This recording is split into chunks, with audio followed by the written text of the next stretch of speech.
Welcome to My Divine Life podcast with your hosts, Patricia Aaron Carr and Tamarin Preston. Thank you for joining us as we explore spiritual topics and belief systems from both our own perspective and the perspective of others. Hi. Hi. This is exciting. I'm so happy to be doing this with you. I'm so excited. Right now, you and I are both on our own spiritual journeys, which are similar, but different. Yes. In a lot of respects. So it's been exciting, and I'm glad that we finally decided to do this together. I'm so excited. I think that we have a lot to offer, just from what we've learned recently.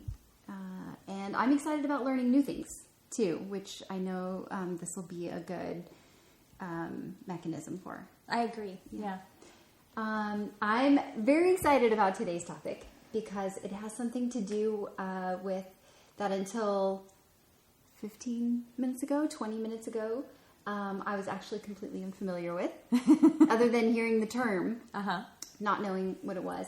And it's the concept of shadow work. Yes. Which you likened to working on those issues, maybe that we hide in our subconscious. I think those are the things that we aren't fully aware exist, but they manifest themselves in our everyday lives. Definitely. Lives like limiting beliefs, bad habits, maybe triggers in negative situations. We're always responding to them. Right. So what is your take on this? Tell us, what is a little bit of background on, say, the shadow? Because that is like the core concept, right? Is Right, exactly. So as I understand it, it was, referring to it as the shadow was actually coined by Carl Jung when he worked with Freud. As probably a lot of people are familiar with, Freud did a lot of work with not only just ego and id and all of that parts of our psyche, but the conscious mind and the unconscious mind, or the subconscious mind. Right. And so the shadow, where we put things in the shadow, is another way to refer to that subconscious mind. The part of our thinking and our mind or psyche that we are not aware of, that's not in our the foreground of our understanding from day to day. I think that people that we're close to, or even people that we run into on the street, you know, when you have some kind of altercation or you accidentally step in line in front of someone, or and then they really react, and you're like, ooh, that was so like maligned. That was not for me. You just know that you don't even feel it. Right. That would definitely be a really, obviously, when you have that moment, like, that person isn't even reacting to me. They're reacting to some wound from what's in the shadow or in the subconscious mind. Right. Okay. But this is where it's interesting for me, because say that happened to me and somebody completely overreacted. I would say, oh, they're having a bad day, because there's no way that anybody ever reacts like that unless. But what you're saying is it goes deeper than that. Sure. Well, I think everything that is ever... Oh, that's a puppy. That's our puppy. There's a puppy back there, guys. Everything that is in our awareness is more than the simple reflection, the simple aspect that it is. Like this pencil, I am in vibrational alignment with this pencil. And my soul can be giving me a message about this pencil. And actually, as I just say that, my intuition is kicking in, and Dixon Ticonderoga is, that's like kind of the most common pencil. And it brought me saying those words and reading those words brought me back to 5th grade. Oh, and a particular emotional frequency. It actually is bringing me, and now, I'm just riffing here. This is jazz. This is what this is. So I'm actually picking up on this time when I was so it was 5th grade, and I kind of had this time of experimenting where I stopped doing my homework. And I was hanging out with like a new friend or two or so. Actually, no, it wasn't a new friend, but I had kind of started really hanging out with Summer Holcomb, and I stopped doing homework. And it was a way it was a kind of an acting out. I wanted to see if my parents would notice. and I wanted to see what would happen. So it was actually a bit of creativity. I didn't like the outcome. Who did not? I know your parents. And I remember it got to this place where I'd not done my homework so many times that I'm remembering this moment where the teacher said, everyone stand up. And everyone stood up. And then she called off names. And the names she didn't call. And as you call off your name, you sit down. And the only people left standing were Summer and me. Because we were the only ones who hadn't done our homework. Oh gosh. And so this is actually really interesting because what we're going to get to in a moment. So my soul is telling me the story right now. My soul is confirming for me. In that moment, I was an anti-leader. Meaning leader like Leader. And through the exercise that we're going to talk about in a little bit, I actually told you earlier that I just rediscovered one of my core beliefs that I had masked from myself by being in the shadow. And that was that it is a core belief of mine that I want to be a leader and that being a leader is important to me. And that was a moment where I was standing up in the room. And I actually, the way my memory is repeating it back to me right now, I was way up at the front of the class and Summer was like behind me. So I was even, metaphorically leading that situation. Right. But it wasn't in the way that I wanted to lead it. So anyway, a pencil. Yes. As simple as it is, my soul is bringing something to my awareness. And your soul's only problem is wanting to feel connection. And one of the fastest ways to feel connection or expand awareness, well, there's plenty of ways. And this is like what this is all about, working on our spiritual paths, our belief systems, meditation, prayer, all the different things we do. But shadow work is a really great way to do it because it builds self-love. Oh, right. Okay. So it's bringing those things that are affecting you in everyday life that you might not be completely aware of. And it's shining a light on them. Yes, right. Right? Which is scary. It can be scary. It can be scary, but the lead up in my experience so far, they are things that have already happened to you. Right, they're in the past. They don't exist anymore. They can't hurt you anymore. They don't really exist. You're reliving them over and over. Right. Because even though you're not consciously reliving them, you're responding to them, and the reliving of it is being done from the understanding of an infant or an adolescent, because these wounds, these primary ones, they really occurred before age 8, between infancy and like approximately age 8. Oh. So it's with the reasoning of a child too, which is why an otherwise really competent adult might react in a way that is illogical and emotionally unsound. Right, like blowing up at the person who accidentally stepped in front of them in line. Okay, exactly. That makes perfect sense. And that's an extreme example. Sure. There are countless ways that we're doing, and it's a lifelong journey. But doing this healing is just the most, rewarding thing. Because, again, like I was saying, so self-love, self-healing is a fast track to expanding your awareness.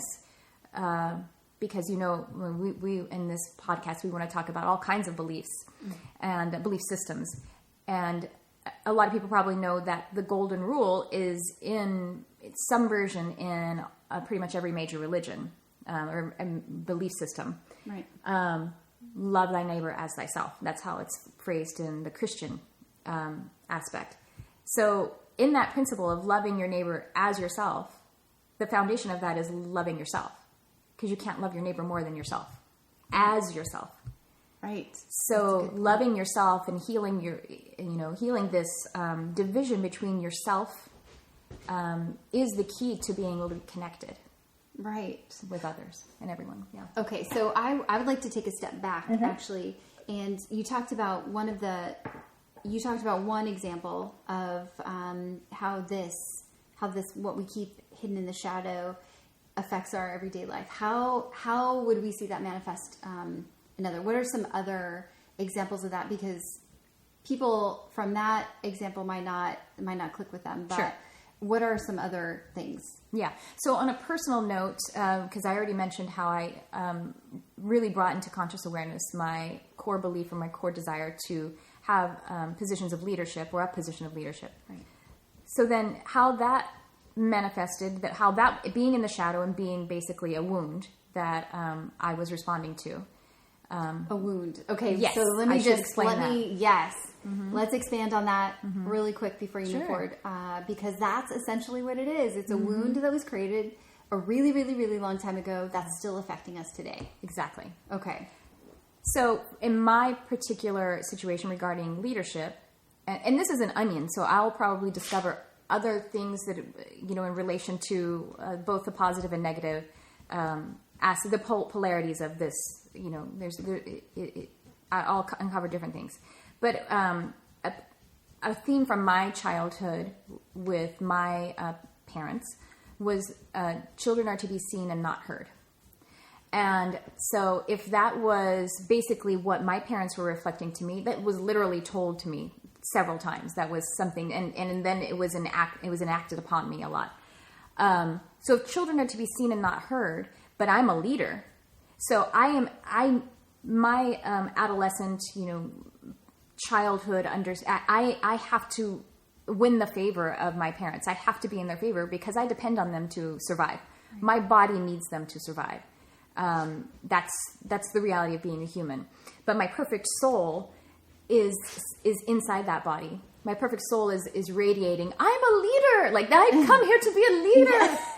Right. In love. And then my parents are children to be seen and not heard. And I'm like, oh, but I can't even be a leader at all if I die. Right.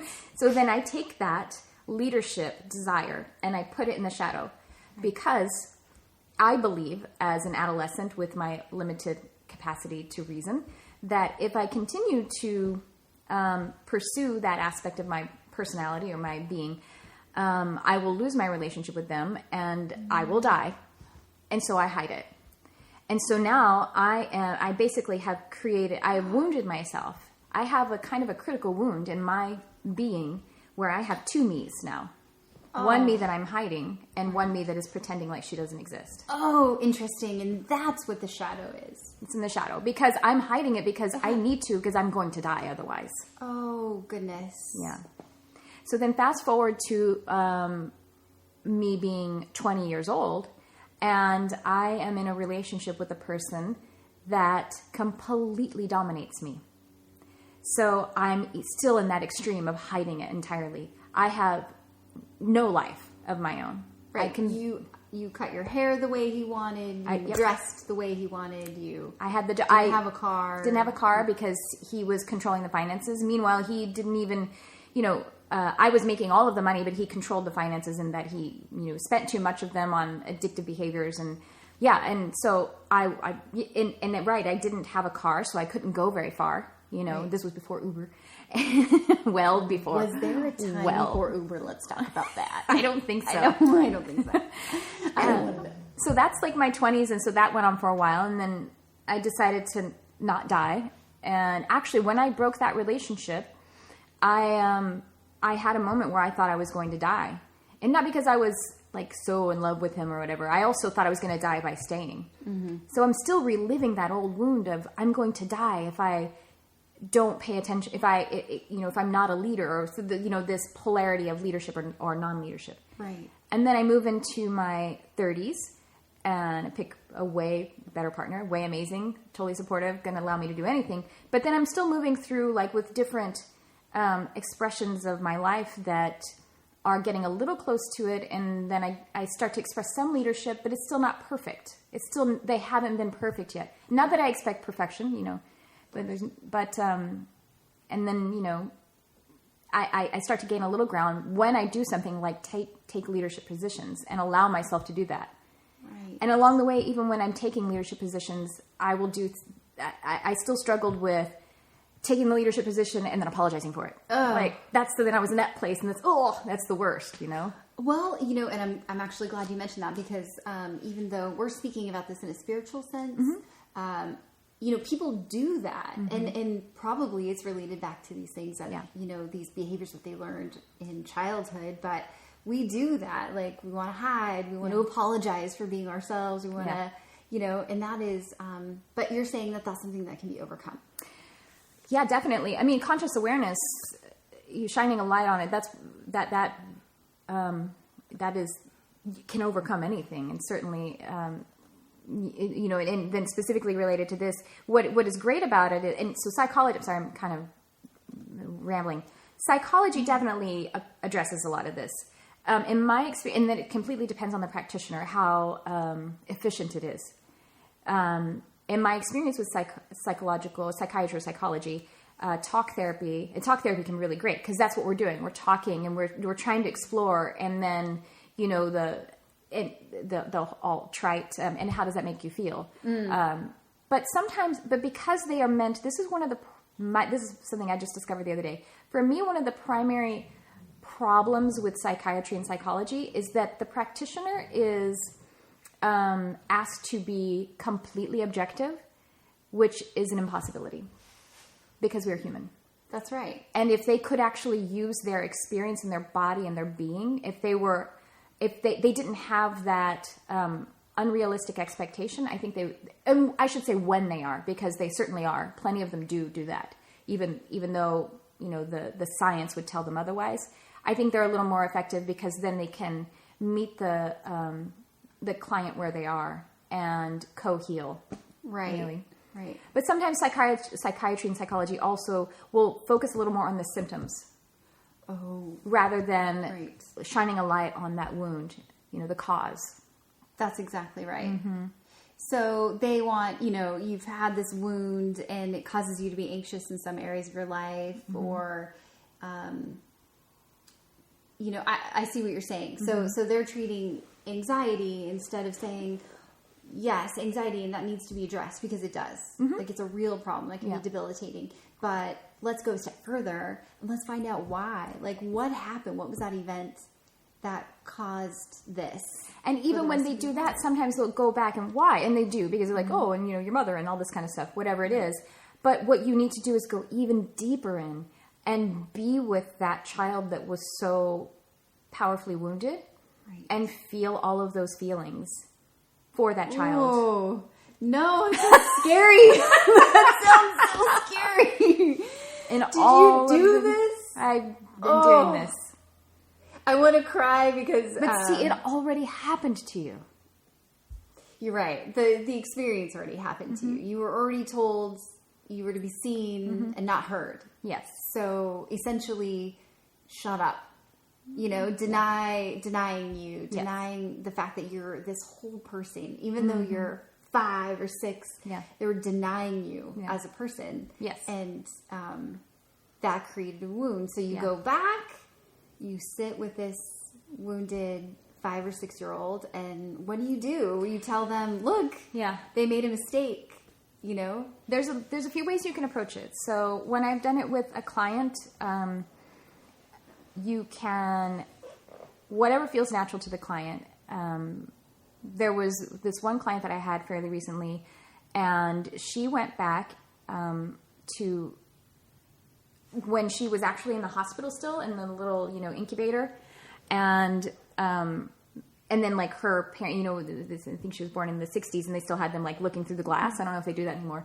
And she had been told a story. I mean, she was an infant, so she didn't have actual physical memory of it, but she had been told that when they looked through the glass, that, I don't remember, one person, I think the mother said it, or somebody said it to the mother, like an uncle said it to the mother. The exchange was something like, oh, look at her. She already looks Jewish. Oh. Or something like that. But it was meant to be like... It was meant to be an insult. Insult, yeah. I mean, she's a nothing yet. She's not any religious affiliation. Right. Or I know that that's an ethnicity as well, but still, you know what I mean? Like, you're still not even an ethnicity yet. You're a perfect little creature. Right. Anyway, the point is, she was lying there, a perfect creature, perfect being, and she was already being judged by her caretakers, by her, Right. So what we did was we went back and... she was with that baby, and you can do a few things. It depends on your beliefs. Like what you're comfortable with. You can see if you're a person who is comfortable with angels. You can ask an angel to come and comfort that baby. But it's not just comfort, because again, this is in the area of psychology. When you get down to the anxiety and your mom did this, they'll be like, great, let's leave it then. Let's get away from that. But you want to go deeper and you want to either, whether you're experiencing it from, let's say, as the baby who was judged, you want to feel those rejected emotions and acknowledge them and be with them as long you don't try to get out of them, because that's what happened. That's how the wounds are maintained, is by avoiding the emotions. You stay in the emotion and then let it change on its own. And it does, because it flows through you like a wave. It might turn a little darker before it turns clearer, but it really doesn't. If you give it your full attention, then it changes really quickly, and it's not as scary as it seems. It sounds. So yeah, or you can actually, this is a form of shadow work that I'm explaining right now called inner child work, which you've probably heard that phrase before. So another thing you could do is, like, you could have an angel come for the baby. You can have your adult self, like the you that you are now, be the parent and like hold and comfort the baby, but still experiencing those deep emotions. Or you can rewrite the scenario and have your mother, like the baby's mother, come and say, I should never have said, like rewrite the scene. But the point of it is to feel all of the emotions really profoundly. Okay. And then the way that you choose to, I don't want to say separate, because I don't think you separate yourself from it ever, right? You acknowledge it and you heal it. You always acknowledge probably that it's still always going to be part of, even though you shine a light on it, even though it just goes away. Okay. This is the thing. You can't really understand it until you do it. Or I should say So one of my traumatic things that have happened in my life, I was physically abused, and in a sexual manner. And that's so hard. I mean, abuse survivors out there, and when it's sexual, it does it just gets in there in a different way. And there's so much shame and like, I mean, your body just wants to vomit from every cell, and you know what I mean? So when I was at a place, this was several months ago, and I was like, okay, I want to forgive my abuser, because I know that's the only way I can be free. And just even saying it, I was like angry at the universe. You don't want to forgive them. They don't deserve your forgiveness. Yes. I had gotten to the point where I could accept that it would be helpful for me to forgive. But my complaint was, it's not fair because I can't forget. How is it possible that I can forgive when I remember and I can feel it? Mm-hmm.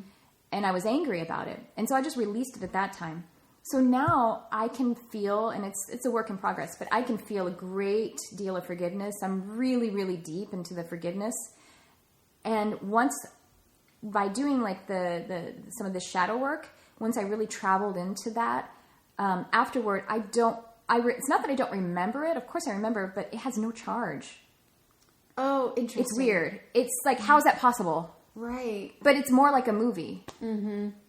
So you can understand that. Like, you watch the movie and it's a story, and whatever. You don't feel the physical feelings. Yeah. You just, if you're an empath or a highly sensitive person, maybe you can feel some of those, but they don't belong to you. They belong to somebody else, and it's easy to step away. Right. That's what it's like. Right. So, okay. So you can imagine that. All of a sudden, when you do this work, all of a sudden you can look at that wounded child and say, those aren't my feelings anymore. The feelings so you do it, you turn a light on in that area of the room, and then you stop. And like that client that I was just talking about, when she left and she was like, whew, she did a lot of work.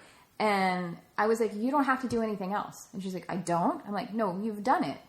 This is amazing. I think that's it. I have to say, I think a lot of people would benefit from this, because even the perceived wrongs, you know what I mean? As a child, we don't have this life experience to color, our experiences at the time. So even something that is innocuous can feel like a wound. Yes, that's right. It can feel like and I suspect some of my self-limiting beliefs come from things that maybe weren't meant to hurt me. You know what I mean? They were just innocuous or offhanded, or we all have a bad day and we say something dumb. Yeah. But I do. This makes sense for me, and I think it would make sense for a lot of other people.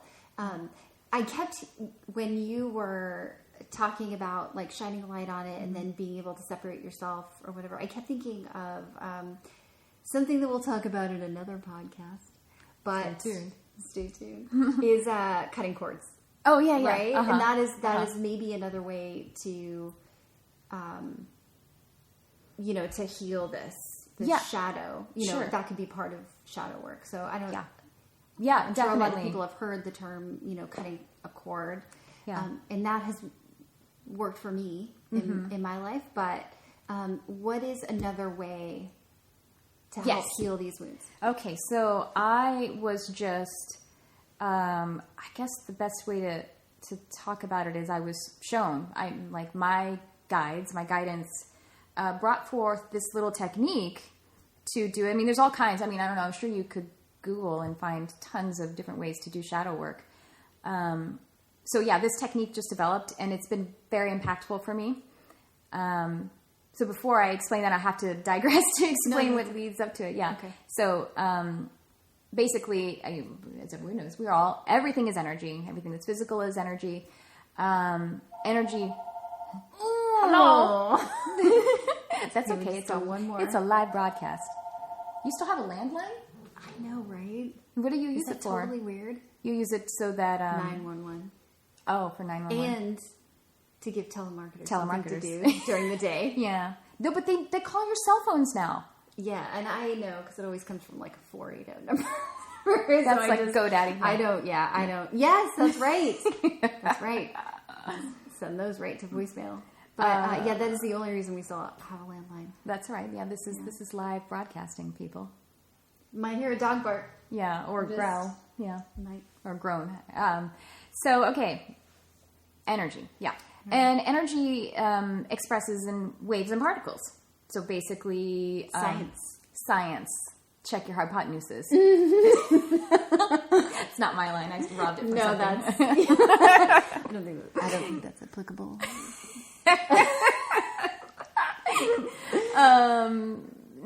So waves collapse into particles. Particles are the first entry into the physical realm. Light is the first kind of particular matter. The first thing, the lowest, not lowest, but the first entry from wave form into particle form. Okay. And then particles eventually will dematerialize and return back to waves. Is that good? We got that? Yep. Is that makes sense to me? Simple enough? I can't get more complex. I watched Mythbusters. I know about particles and things. But and waves are more like the expanded expression of energy, and then particles will be more contracted, and so we can think about breathing. That's a beautiful metaphor of expanding and contracting. We need both. Right. Okay. So, thoughts become things. We know that, right? If we're watching we don't have any viewers on our Periscope. Had one. We did? We had one. Well, because we haven't added any followers yet. I haven't followed anyone yet, so we're probably not as that's okay. exposed. But anyway. This will just be for the YouTubers. So thoughts become things, and that is true. Everything is energy before everything is energy, but everything is a wave, or everything is non-physical before it's physical. Right. The information inside a seed is non-physical, and it creates the flower. Right? So so thoughts are waves. All of our thoughts. I said this earlier to you, and it freaked you out.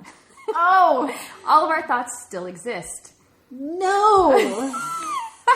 I can't accept this. I don't accept this. I've had some terrible thoughts. I've had some really... The worst about yourself, I'm sure, because that's what we all do. Well... You're not as aware of them. They're coming from the shadow. Yeah, no, you're probably right. I just don't want... It's not only in the shadow, it's in the silence. This is what... Yes, that's it. Yeah, that's exactly right, which is probably worse. But, just the thought of that. That thoughts don't go away, people. And you just thought it, so that didn't go... That's not going away. There again. Okay, so thoughts... Terrible cycle. All of our thoughts exist. And they are waves. So then when we put a lot of focused energy on a particular thought, whether it's us as an individual or many people thinking a similar or same thought, then it starts to collapse into a particle somewhat. And go from waveform to particle. It becomes more of a thing even than just the wave thing that it was. It becomes more particular. Got it. So when that happens, it starts to become something rather, like I said, in more almost physical kind of density. And it will begin to exist on many dimensions, a multi-dimensional form, rather than just like something more simple. Now, source, divine, God, the pure unconditional love, wherever our life force comes from, exists on all dimensions and infinite dimensions.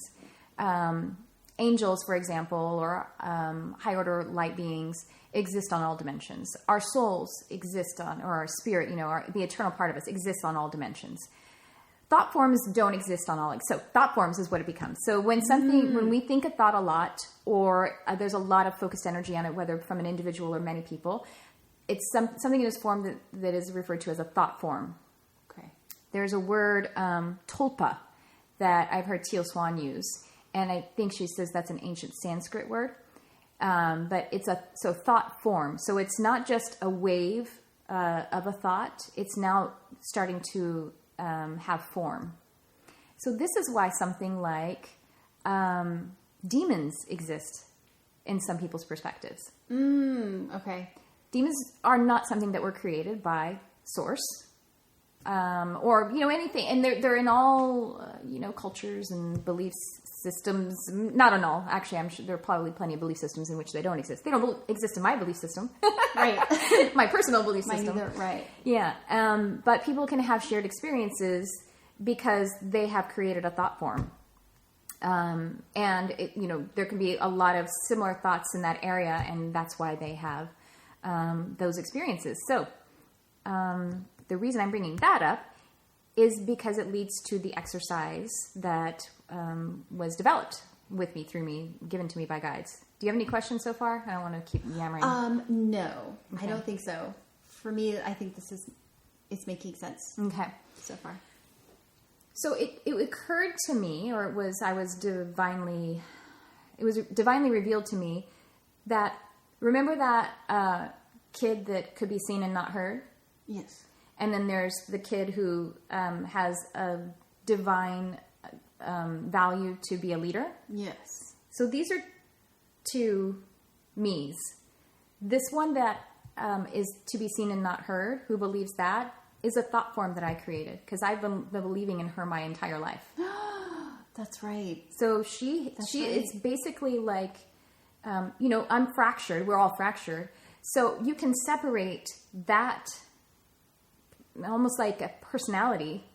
It's a portion of my personality that I've created. It's not one that exists on all dimensions. It's not one that helps me. It's not one that, I take that back. I don't want to say it's not one that helps me because there's a point that she sort of did help me. I'm just going to say she, like she's a whole different. I think that makes sense. Yeah, because making her real is very helpful. So the thing is, she was actually developed and she came into existence because she was trying to help me. She was trying to keep me alive. Right. So her intentions were pure. Right. And yeah, so now you're seeing her like, oh, I love her. I want to give her a hug. Yeah. I literally did that. And tell her, yeah, you can be a leader. Yeah. No, she doesn't have to change. That's the thing. Embracing her exactly as she is. So this is the answers. I'm going to actually look at my notes because I wrote it down after it came to me. Okay.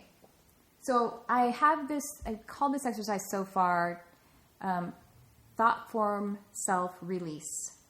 Thought form self-release.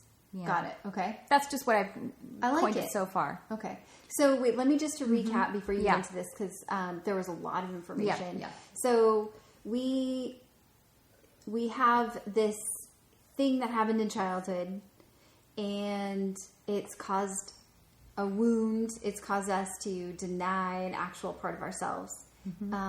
Because we've given this so much thought, we've created this basic entity. We've created this thing, this little girl who wants to be a leader but is not allowed to be a leader. She's being denied somehow. Okay. So that is the thought form. And now we have a way that can actually help. Yes. Okay. Right. And that's where we're at right now. So this is the exercise that you were inspired to come up with. Okay. So I just entered into meditation the way that I normally do.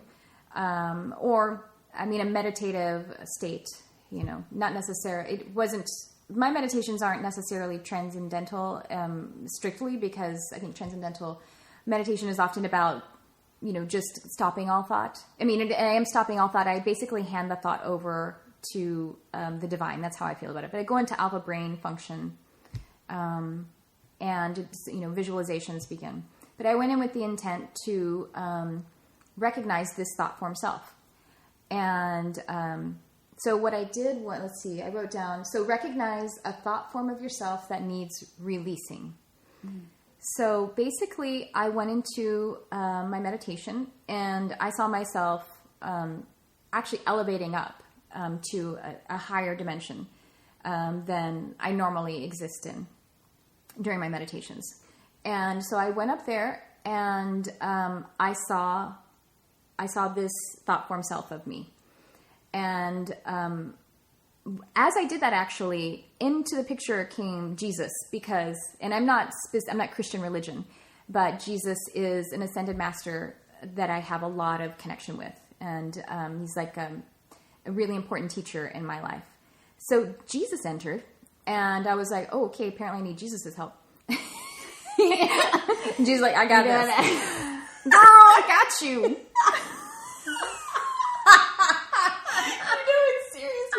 Shows up. Step aside.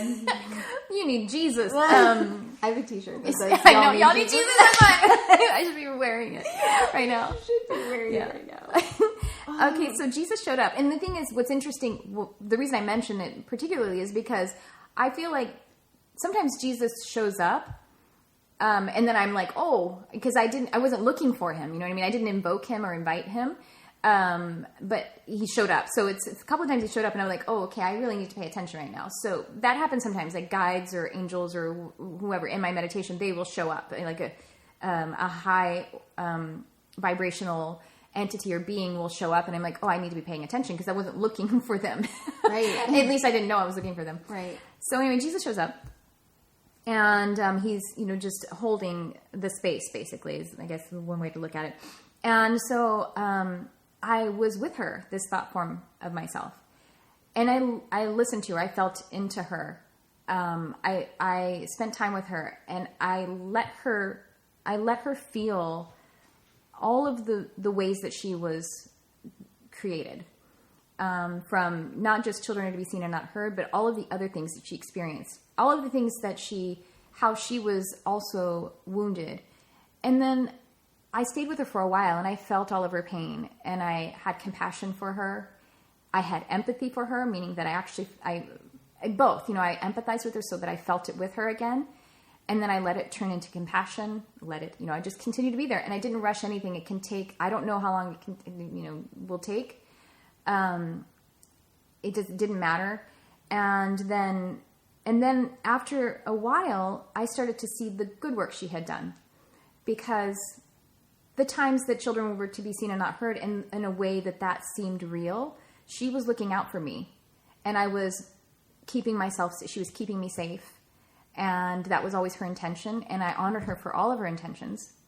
And then I showed her, look where we are now. Look what you've done. I mean, you're a part of this and you've done this and we've done this.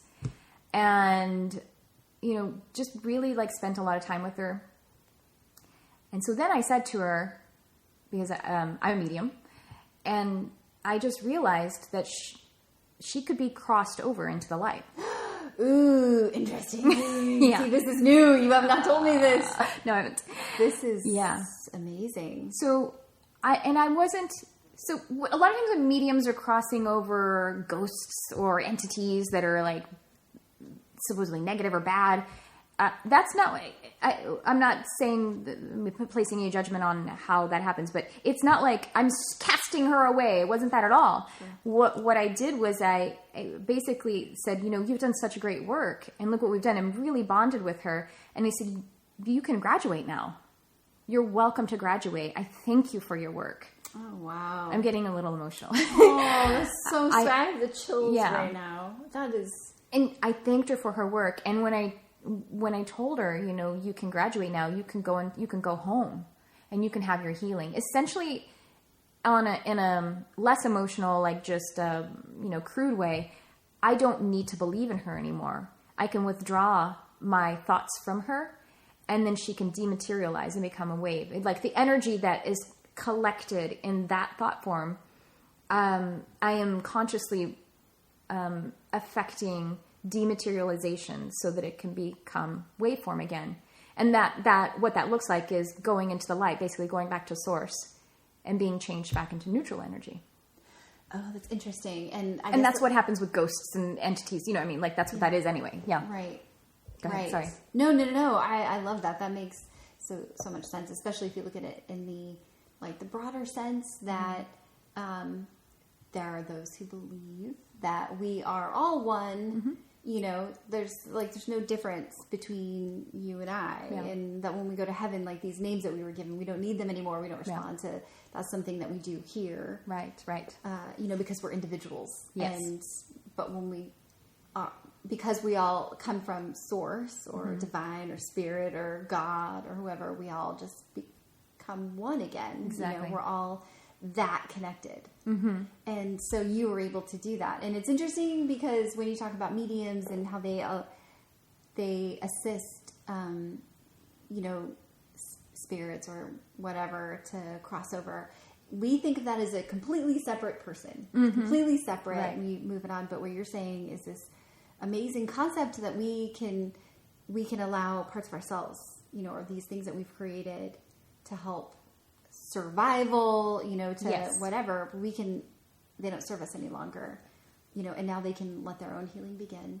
Right. And it has to be done from the perspective of complete acceptance, because what we resist persists. Because if I were saying, get out, I want you to leave, then I'm in the vibration of resisting.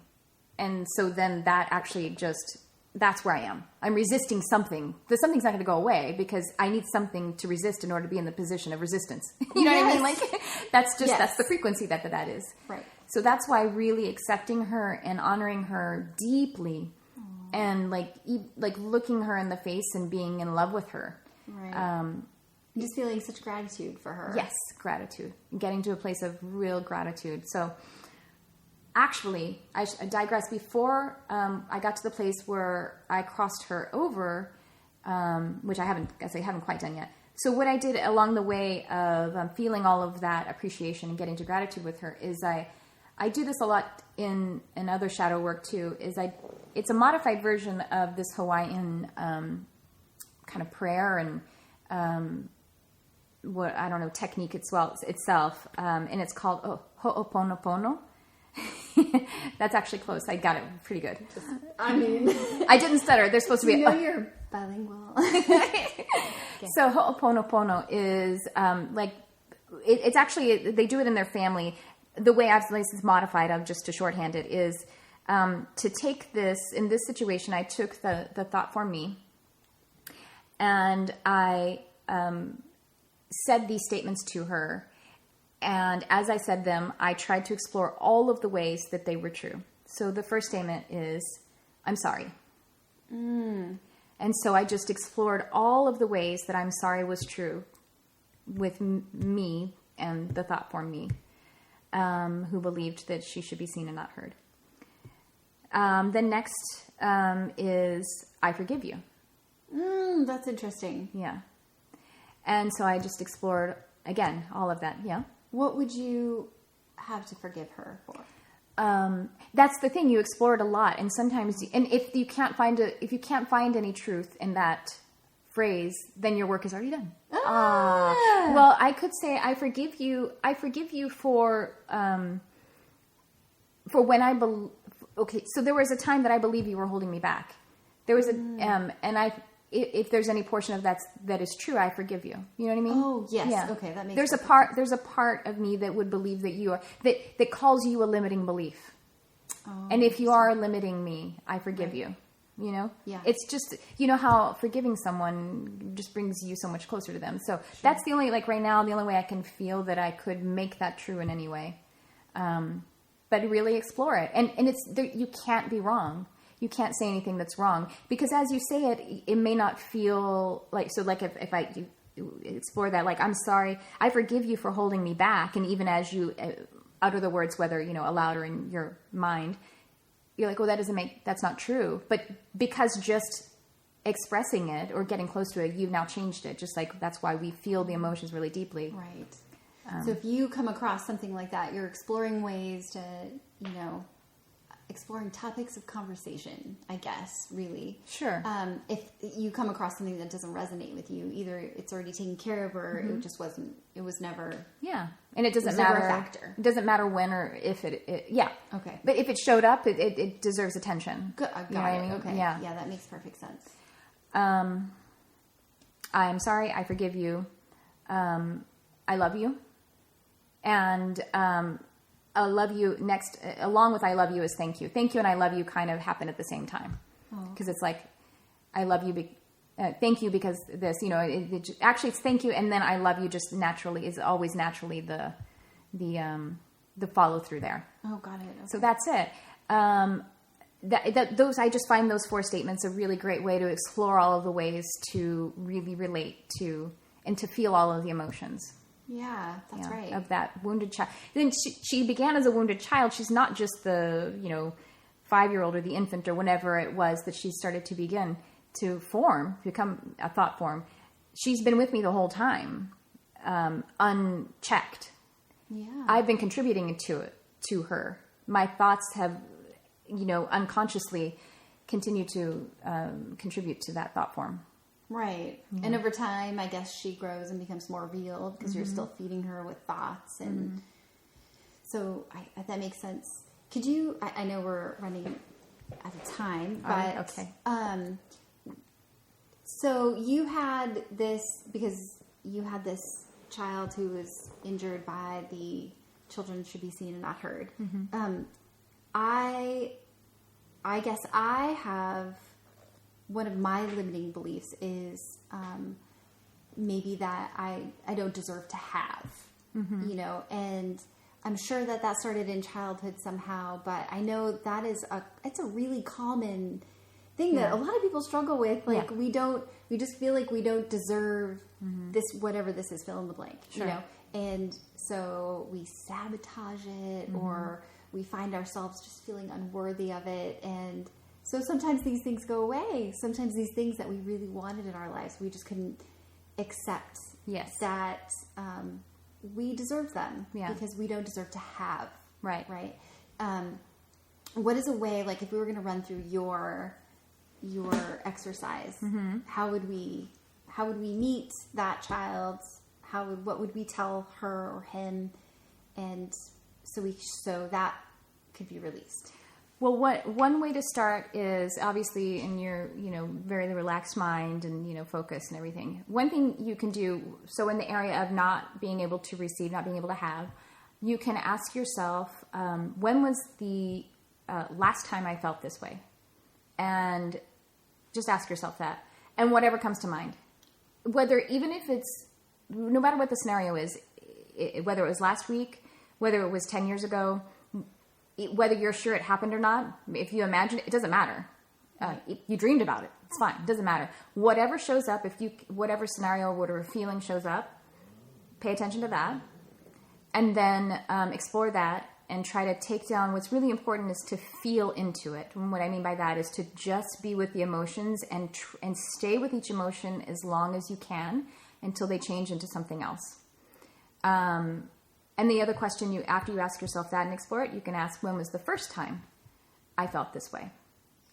By exploring the more current time, it's going to bring you deeper into the vibration. Oh. And then the first time. Smart. Yeah. So then if you can ask yourself, when is the first time? And again, if you see yourself, 2 years old with an Easter basket and you're like, how could I possibly remember that? It doesn't matter. Even if you're making it up, your being is giving you a scenario that you can use. Right. Okay. Yeah. Oh, got it. Yeah. Okay. And then we can just run through like the exercise. Well, I think it takes a little exploration, takes some time because it took me a while and some other techniques to actually dial into children are to be seen and not heard. But that's a way to begin. Yeah, that's definitely a way to begin. Well, it's interesting because a lot of people won't know this, but you and I actually went to high school together. Yeah. And the first time I ever heard that phrase was from you. Oh, you remember? Yeah. Oh, that's so funny. I do. Wow. And I'd heard it like since then, but it didn't affect me the same way that it affected you. Of course. It wasn't, I heard it and was like, well, I don't even know what that means. Like, whatever. Yeah. But it's interesting to note though that some people, two people can hear the same thing and it will affect one person differently than it affects the other. And I guess, that's what makes the world go round. So anybody that maybe is listening to this that doesn't necessarily relate to that, we all have these things. Yeah. Every single one of us has this, I keep going back to a self-limiting belief because that's where my head is. That's like, it's easier for me to relate to like those words and like, I guess that terminology. Yeah. Yeah. But we all have that. And so the important thing is to pinpoint it, and it's going to take some work. And this is work. It's work. It is work. And the limiting belief, that is absolutely, no, I'm not rejecting that at all. The limiting belief is sort of the place to start, though. Oh, right. Yeah. Because it'll give you the clue. Yeah. The limiting belief is what is the emotion beneath this limiting belief. Right. And the emotion is the way to track back to the original wound, because that is a through line. Yeah. That is absolutely a through line. I want to share with you how that exercise ended, because that. Oh yes. Yeah, because it was really powerful. So I told her that she could graduate now, that she could go and get her healing, basically cross over to the light, and so she did. And again, Jesus is there, and he was like holding me with light, and she crossed over, and I felt grief. I felt loss. Oh. I felt a hole in me. And I was like, okay, feel this. Feel this. It's like I lost a friend. Yeah. And I did, actually. Right. She was a friend. She was someone who tried to keep me alive, who had great intentions. And I stayed there. And then I was like, this is why Jesus is here. Because Jesus filled that hole with light and was holding me. I felt the grief, and I let the grief stay there, and I felt loss, and I felt emptiness. I wasn't completely empty, but I felt a void. Mm-hmm. And I was like, it was a little scary. I was like, whew, now I'm just doing this on my own now. Oh, crap. And Jesus held me and filled it with light until I felt like I wasn't going to fall down. I'm talking about like in my mind.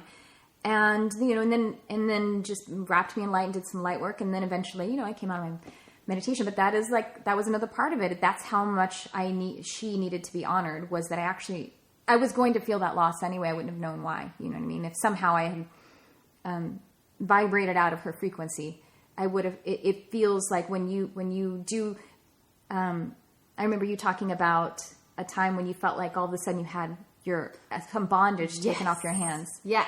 That felt weird, right? Yes. It felt a little scary. Yes. Right? It felt a little free-fally, right? Mm-hmm. Mm-hmm.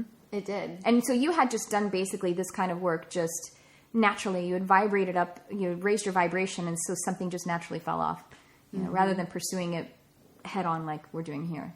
It's just like it's a fast way to get through some of this stuff. Oh, it's so crazy.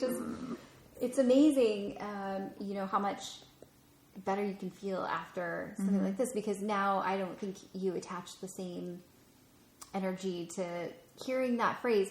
Oh, but what I wanted to say before is, I first heard it from you, like we were in high school, and when you and I sort of both discovered the word empath at the same time. Do you remember that? When we were in school? No, this was later. This was probably just a couple years ago. Oh, okay, yeah. I was like, I don't remember it in school. I forgot it for some reason. No, because I found a list of, it was a very comprehensive list of, the traits of an empath. And I sent it to you, and you were reading it, and one of them was, you were told as a child. Oh, I forgot that. I do right now, yeah. Isn't that, and then that kind of ushered in some of this other stuff. Yes. But it was funny, the energy, so much energy, because there were a list of 30 things, and that was the one. That one was really charged. That was the one that you talked about, yeah. Like, wild. there were a billion that you could relate to, but it was that one that you were like, it was so emotional for you. And there were tears, and part of that was just like, I've discovered this thing about me, but the other thing was that sort of made you relate to it on this whole other level. But so it's interesting to be here 2 years later, I guess. Yeah, I think it's something like that. And it's not even. It's not even 2 years. December 14 was when I really learned that I was an empath. Right. So a year and a half. It's crazy. So anyway, but to be here, yes. And so I look at your journey, and because this show is all about the spiritual journey of not only, ourselves, but other people, and like what that means to them and what that looks like. And so I think it's very fitting that, we're talking about this right now. Yeah, amazing. That's why we have each other. I didn't remember that part at all. Oh, you did it? Because that always struck me. Just those 2 incidents, and we're talking over a span of something 30. 3 years since high school. 3 years since high school. That's so crazy. We get to have our first glass of wine today. Crazy. But anyway, so it's been such a treat. I just said it's been such a treat. You did. That's all right. I'm not old. That just made me sound old. A treat like butterscotch? Like a butterscotch candy? I got one in my purse. It's probably still warm. Yeah. Anyway, I think we're at about an hour's mark right now. Great. We don't have any more time today, but we just want to thank everybody for tuning in. I know this was long, but I think, I think a lot of people could benefit from this. And thank you so much for sharing, because this was like, I know not everybody's going to understand, but this was it was such a big turning point for you. And yes, it definitely was. This process, and I think it can help other people. And so I hope so. Thank you for sharing. My pleasure. Oh, here comes Max the puppy. He says, me too. Me too. I was in there. We did it. Anyway, so thank you all for joining us. I'm Tamron Preston. This is Patricia Aaron Carr. And we'll see you next time on My Divine Life.